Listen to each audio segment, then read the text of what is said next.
অনুগল্প স্মৃতির পাতা। গল্পকার রত্না বারৈ হাওলাদার। নিউ ইয়র্কে আমাদের বসবাস। আজ দুজনেরই ছুটি।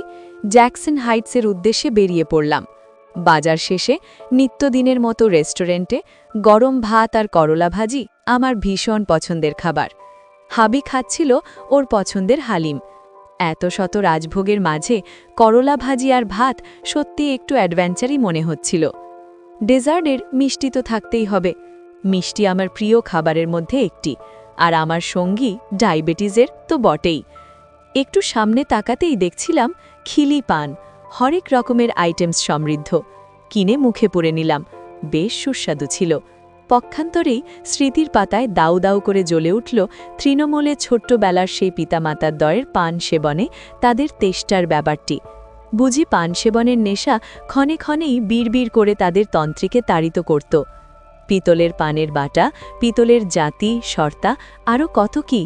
পাশের বাড়ির গুরুজনদের আপ্যায়নকৃত মধুর সম্পর্কটুকুই যে ছিল ওই পান সেবন, বার্ধক্য জীবনের সঙ্গী।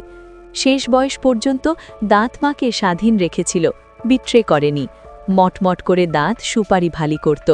কখনো সখনো অবাক হতাম, আসলে সবই সৃষ্টিকর্তার আশীর্বাদ।